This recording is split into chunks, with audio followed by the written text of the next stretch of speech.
आप यहां एक कुर्सी पे बैठे हुए हैं। लाओस से कहता है कि आपके बैठने का ढंग कुर्सी पे गलत है, इसलिए आप थक जाते हैं। लाओस से कहता है कुर्सी पे मत बैठो। इसका यह मतलब नहीं कि कुर्सी पे मत बैठो, नीचे बैठ जाओ। लाओस से कहता है कुर्सी पे बैठो, लेकिन कुर्सी पे वजन मत डालो, वजन अपनी नाभि पे डालो। अभी आप यही प्रयोग करके देख सकते हैं। एम्फेसिस का फर्क है।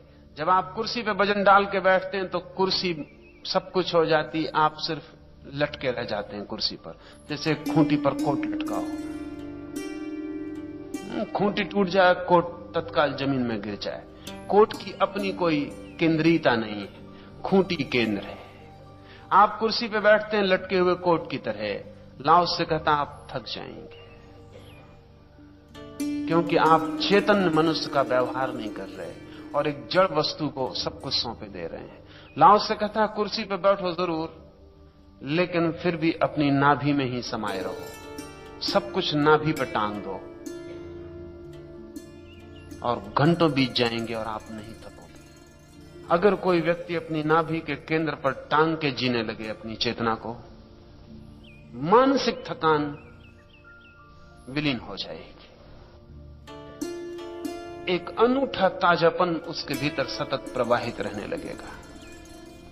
एक शीतलता उसके भीतर दौड़ती रहेगी और एक आत्मविश्वास जो सिर्फ उसी को होता है जिसके पास केंद्र होता है, उसे मिल जाए।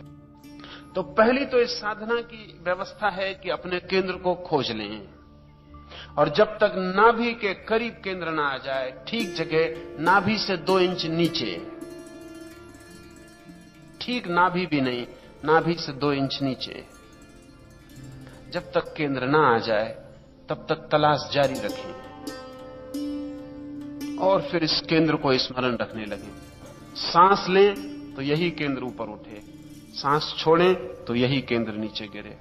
तब एक सतत जप शुरू हो जाता है। सतत जप, श्वास के जाते ही नाभि का उठना, श्वास के लौटते नाभि का गिरना। अगर इसका आप स्मरण रख सकें, कठिन है शुरू में, क्योंकि स्मरण सबसे कठिन बात है और सतत स्मरण बड़ी कठिन बात है। आमतौर से हम सोचते हैं कि नहीं ऐसी क्या बात है, मैं एक आदमी का नाम 6 साल तक याद रख सकता हूं। ये स्मरण नहीं, ये स्मृति है। इसका फर्क समझ लें। स्मृति का मतलब होता है आपको एक बात मालूम है, वो आपने स्मृति के रिकॉर्डिंग को दे दी, स्मृति ने उसे रख ली। आपको जब जरूरत पड़ेगी आप फिर रिकॉर्ड से निकाल लेंगे और पहचान लेंगे। स्मरण का अर्थ है सतत, कांस्टेंट रिमेंबरिंग। आप जरा कोशिश करें, एक 5 मिनट के लिए प्रयोग करें कि मैं अपने पेट के उठने और गिरने को ख्याल रखूंगा, भूलूंगा नहीं। 2 सेकंड बाद आप पाएंगे आप भूल चुके हैं, कुछ और कर रहे हैं। फिर घबराहट आएगी कि ये तो मैं भूल गया, 2 सेकंड भी याद नहीं रख सका।